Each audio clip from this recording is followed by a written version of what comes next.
Ο Φάνης Αλατζάς ήταν 36 χρονών, με σπουδές στην πληροφορική και τις τηλεπικοινωνίες, και με ένα ταλέντο που δεν γράφεται στο βιογραφικό. Μπορούσε να περνάει 3 ολόκληρες μέρες χωρίς να δει άνθρωπο από κοντά και να το θεωρεί επιτυχία. Δούλευε χρόνια στην τεχνική υποστήριξη μεγάλης εταιρείας κινητής τηλεφωνίας, και τα τελευταία 3 χρόνια είχε βολευτεί στην τηλεεργασία σαν γάτα πάνω σε ζεστό καλοριφέρ. Στο σπίτι είχε την άνεσή του, την ησυχία του, τα ακουστικά του, το ψυγείο του, και το κυριότερο, δεν χρειαζόταν να κάνει small talk. Το small talk, για τον Φάνη, ήταν σαν ενημέρωση λογισμικού που ξεκινάει μόνη της την ώρα που θες να προλάβεις το λεωφορείο. Μέχρι που μια μέρα χτύπησε το τηλέφωνο. Ο προϊστάμενος, ο κύριος Χάρης, ήθελε να τον δει στα κεντρικά. Σήμερα στις 6. Χωρίς εξήγηση, χωρίς προετοιμασία, χωρίς ένα μικρό όλα καλά να κάνει την καρδιά του να μην παίζει drums. Ο Φάνης έκλεισε το τηλέφωνο και άρχισε να κάνει αυτό που κάνουν οι άνθρωποι που είναι καλοί στη δουλειά τους αλλά κακοί στο άγνωστο. Έβαλε το μυαλό του σε κατάσταση σενάριο. Μήπως κάτι πήγε στραβά? Μήπως υπάρχει παράπονο? Μήπως το ετοιμάζουν καμία δυσάρεστη έκπληξη? Από τη μία έλεγε μέσα του είμαι άψογος, από την άλλη, η λέξη κεντρικά του ακουγόταν σαν συμβούλιο πολέμου. Η έκπληξη τελικά δεν ήταν απόλυση. Ήταν κάτι χειρότερο για την ιδιοσυγκρασία του, τέλος η τηλεεργασία. Επιστροφή στο γραφείο. Κανονικό ωράριο, πραγματικά βλέμματα, διάδρομοι, κουζίνα με καφέ που μυρίζει σαν συμβιβασμός, και άνθρωποι που λένε τι κάνεις χωρίς να θέλουν πραγματικά να μάθουν. Ο Φάνης γύρισε σπίτι φορτισμένος, όχι επειδή δεν θα τα κατάφερνε, αλλά επειδή θα έπρεπε να φαίνεται ότι είναι καλά. Και κάπως έτσι, την επόμενη μέρα, βρέθηκε με την αδερφή του, τη Μάρθα, 32 χρονών, που είχε το χάρισμα να λέει την αλήθεια σαν να σου φτιάχνει το γιακά. Η Μάρθα, αντί να το λυπηθεί, χάρηκε. Φτάνει με την τηλεεργασία, αρκετά κλείστηκες μέσα, του είπε. Και ο Φάνης την κοίταξε σαν να το ανακοίνωσε ότι από αύριο θα κοιμάται σε σκηνή στην πλατεία. Εκείνος επέμενε ότι στο σπίτι έχει ησυχία, άνεση, όλα. Εκείνη, με την ηρεμία της, του είπε ότι η απομόνωση τον έκανε πιο δύσκολο, πιο κλειστό, πιο κουρασμένο από τον κόσμο, και ότι καλό θα του κάνει να ντυθεί, να περιποιηθεί τον εαυτό του, να μπει σε ρουτίνα. Και εκεί ο Φάνης έκανε αυτό το κλασικό μορφασμό του ανθρώπου που δεν θέλει να αλλάξει αλλά ξέρει ότι κάτι έχει ξεφύγει. Ξέρεις πόσο βαριέμαι αυτά. Η Μάρθα, όμως, δεν σταμάτησε εκεί. Του πέταξε και το άλλο. Να γνωρίσει καμιά κοπέλα. Να ανοίξει λίγο τη ζωή του. Και ο Φάνης, που είχε χωρίσει από μια μεγάλη σχέση και μετά ήρθε η τηλεεργασία σαν καπάκι, ένιωσε ξαφνικά ότι κάποιος άνοιξε το φως σε δωμάτιο που δεν ήθελε να κοιτάξει. Ποια θα γυρίσει να με κοιτάξει έτσι όπως έχω φουσκώσει από το καθισιό, είπε. Η Μάρθα, με εκείνη τη σιγουριά της αδερφής που σε ξέρει και σε αγαπάει, του απάντησε πολλές, αρκεί να πιστέψεις στον εαυτό σου. Ο Φάνης κούνησε το κεφάλι. Δεν είχε σχέδιο. Αλλά είχε μια μικρή ενόχληση μέσα του, σαν ειδοποίηση που δεν μπορείς να κλείσεις, κάτι πρέπει να αλλάξει. Την επόμενη μέρα, γυρνώντας από το πρώτο οκτάωρο στο τηλεφωνικό κέντρο, κουρασμένος και λίγο μουδιασμένος από την επιστροφή στο κόσμο, συνέβη κάτι που έμοιαζε ασήμαντο, αλλά ήταν ολόκληρη αλυσιδωτή αντίδραση. Στο δρόμο το σταμάτησε μια κοπέλα, η Κλέγια Λαντζά, 28 χρονών, που δούλευε σε Ινστιτούτο Αισθητικής και κρατούσε λαχνούς. Του είπε να τραβήξει έναν, κληρώνει ταξίδι στον Παλί. Ο Φάνης, που είχε το ένστικτο να αποφεύγει οτιδήποτε μυρίζει πώληση, είπε ευγενικά όχι. Εκείνη επέμεινε με χαμόγελο. Και τότε είπε μια φράση που το χτύπησε εκεί που δεν το περίμενε, ότι ένας άντρας με το δικό του χαμόγελο είναι ήδη τυχερός και δεν το ξέρει. Ο Φάνης κόμπλαρε. Του κόπηκε η λαλιά. Σαν να τον έκανε πανεκκίνηση ένα κομπλιμέντο. Έφυγε λέγοντας δεν το έχω με αυτά και γύρισε σπίτι σκεπτόμενος 2 πράγματα ταυτόχρονα. Πρώτον, ότι η αδερφή του μάλλον είχε δίκιο, είχε σκουριάσει κοινωνικά. Δεύτερον, ότι η κοπέλα με τους λαχνούς είχε μπει στο μυαλό του σαν τραγούδι που δεν σου αρέσει αλλά το σιγοτραγουδάς. Το είπε στο φίλο του τον Ανδρέα Λιγιδάκη, 39 χρονών, παλιό συνάδελφο, και ο Ανδρέας γέλασε όπως γελάει ο άνθρωπος που έχει δει τέτοιες σκηνές. Θα περάσεις από το ίδιο σημείο την ίδια ώρα. Και όλα καλά. Για τον Ανδρέα η ζωή ήταν απλή. Για τον Φάνη, η ζωή ήταν πρόγραμμα που θέλει οδηγίες χρήσης. Ο Φάνης, με την παρότρινση του φίλου, πέρασε την επόμενη μέρα. Και τι βρήκε? Η Κλέγια, αντί να τον αφήσει να πάρει πρωτοβουλία, τον πλησίασε πρώτη, το θυμήθηκε, συνέχισε τα κομπλιμέντα και του είπε πάλι για την τύχη του. Και πριν προλάβει να αντιδράσει, του έβαλε λαχνό στο χέρι. Εκείνος, σαν άνθρωπος που θέλει να αποδείξει στον εαυτό του ότι μπορεί να κάνει κάτι έξω από τη ζώνη άνεσης, τράβηξε. Και εκεί ξεκίνησε η τρέλα. Δεν κέρδισε ταξίδι στον Παλί.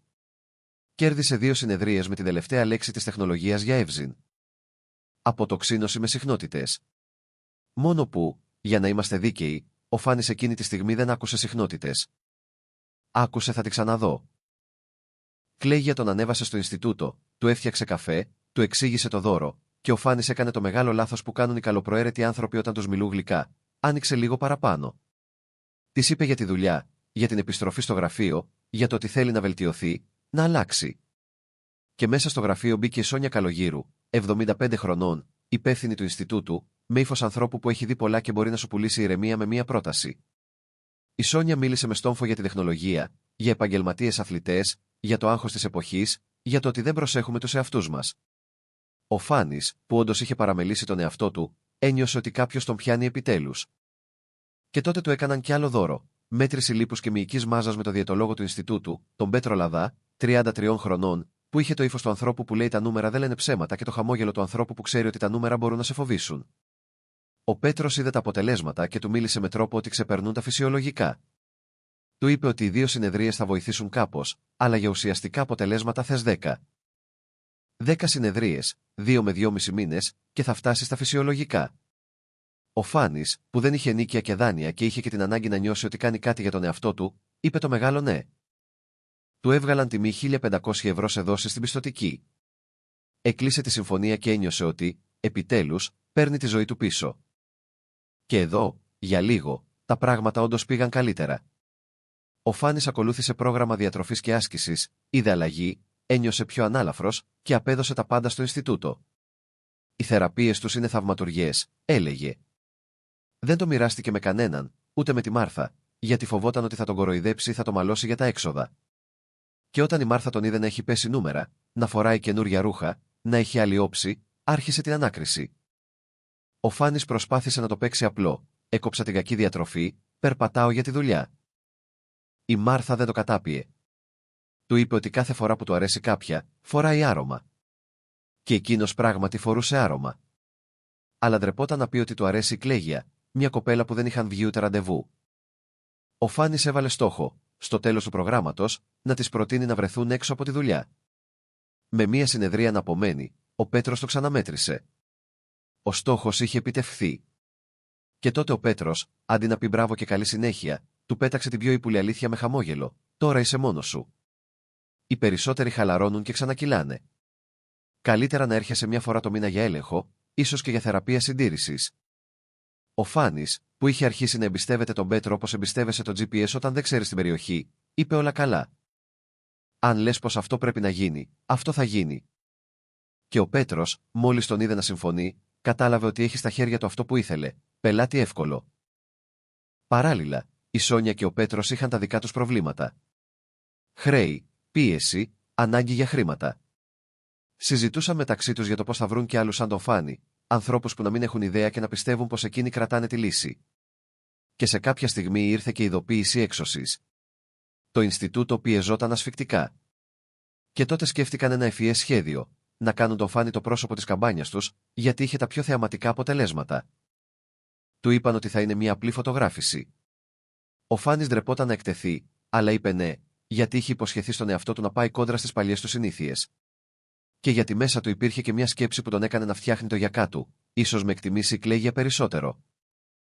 Και η Κλαίγια, πράγματι, τον ενθάρρυνε. Του έλεγε πως από άτυχος θα γίνει διάσημος, πως θα το δει πολλής κόσμος, πως θέλει κουράγιο να αλλάξει τη ζωή σου και θάρρος να πει την ιστορία σου. Ο Φάνης, που είχε ανάγκη να ακούσει τέτοια λόγια, ανέβαινε ψυχολογικά. Της είπε μάλιστα ότι θέλει να τη ρωτήσει κάτι σημαντικό, αλλά εκείνη βιαζόταν στη δουλειά. Το άφησε.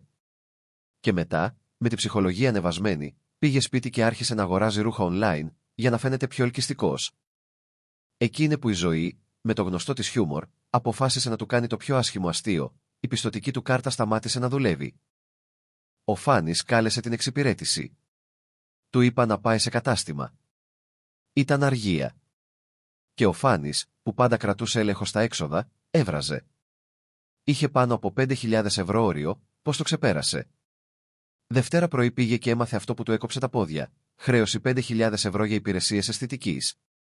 5.000. Εκείνος είχε δει απόδειξη 500 ευρώ. Κάτι δεν έβγαινε. Στο μυαλό του πέρασε ακόμα και το σενάριο χακάρισμα. μόνο που τα έγγραφα έδειχναν ότι τα χρήματα πήγαν στο λογαριασμό της επιχείρησης του Ινστιτούτου. Στο ίδιο Ινστιτούτο που του μιλούσε για εύζην και τεχνολογία. Πήγε αμέσως στη Σόνια και τον Πέτρο, τους έδειξε τα χαρτιά, ζήτησε εξηγήσεις. Η Σόνια έπαιξε έκπληκτη. Ο Πέτρος είπε ότι ίσως πληκτρολόγησαν ένα μηδενικό παραπάνω ή το μηχάνημα έστειλε λάθος δεδομένα. Και μετά, με ένα ύφος που έμοιαζε να λέει «Μην κάνεις έτσι», του πέταξαν το πιο εξοργιστικό, ότι, με έναν τρόπο, αυτό είναι καλό για την καμπάνια, γιατί δείχνει ότι δεν το έκανα προνομιακή τιμή, άρα θα φαίνεται αντικειμενικός. Ο Φάνης ένιωσε να χάνει τη γη. Δεν μπορούσε να σκεφτεί καμπάνια. Είχε λογαριασμούς. Είχε υποχρεώσεις. Η κάρτα του είχε φρακάρει. Και στη μέση πετάχτηκε η κλαίγια, σαν σωσίβιο αλλά όχι για το Φάνη, για το Ινστιτούτο. Τον πήρε να κάνει συνεδρία με τη Γογό, τον ηρέμησε, του είπε ότι θα λυθεί, ότι ήταν λάθος. Ο Φάνης, επειδή είχε ήδη επενδύσει συναισθηματικά στην αλλαγή του, επειδή δεν ήθελε να πιστέψει ότι τον κορόιδεψαν, και επειδή η κλαίγια τον κοιτούσε με εκείνο το βλέμμα σε θαυμάζω, έκανε το δεύτερο μεγάλο λάθος, τους εμπιστεύτηκε ξανά. Έφυγε με την ιδέα ότι η επιχείρηση δεν θα ρίσκαρε το όνομά της για 5.000 ευρώ. Μόνο που δεν κατάλαβε ότι για κάποιους, το όνομα είναι διακοσμητικό, και το 5.000 είναι ανάσα. 2 μέρες μετά, η χρέωση δεν είχε ακυρωθεί. Ο Φάνης επέστρεψε. Και τότε άκουσε το πραγματικό σχέδιο. Αν αίρεση δεν γίνεται, το ποσό πέρασε στα βιβλία, θα σου πληρώνουμε τις δόσεις στο τέλος του μήνα. Δηλαδή θα ερχόταν κάθε μήνα να ζητάει τα δικά του λεφτά σαν να κάνει αίτηση για επίδομα, για ένα λάθος που, ξαφνικά, δεν ήταν λάθος. Και όταν ύψωσε λίγο τη φωνή, του απάντησαν αρκετά, δεν θα ασχολούμαστε όλη μέρα μαζί σου.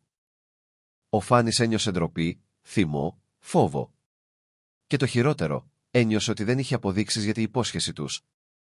Είχε μόνο την αίσθηση ότι τον έσπρωξαν χωρίς να τον αφήσουν να σκεφτεί, και εκείνος έδωσε κάρτα, και εκείνοι έκαναν τη χρέωση. Ο χρόνος πέρασε και, αντί να λυθεί, γινόταν χειρότερο.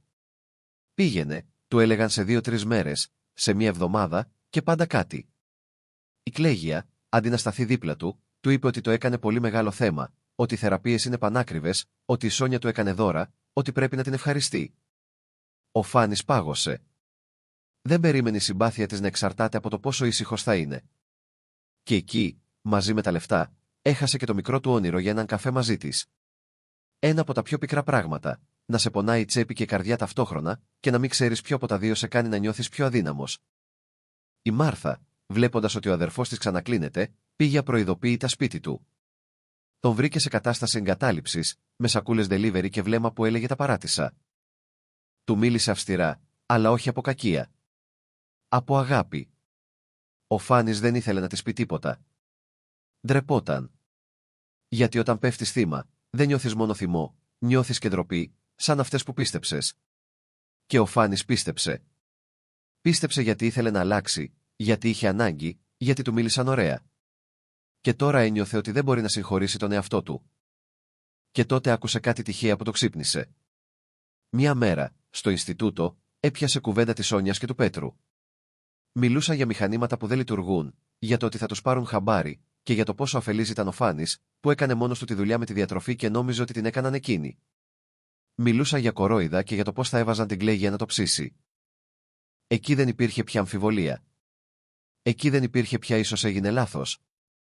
Υπήρχε μια καθαρή εικόνα, και ήταν άσχημη. Ο Φάνης γύρισε σπίτι και κάλεσε τον Ανδρέα. Του τα είπε όλα. Ο Ανδρέας του είπε να κινηθεί, να καταγγείλει, να μην τους αφήσει. Ο Φάνης δίσταζε. Σκεφτόταν ότι η μαρτυρία του ίσως δεν αρκεί, ότι η χρέωση φαίνεται σαν να την έκανε ο ίδιος. Ότι εκείνοι θα πουν συμφώνησε.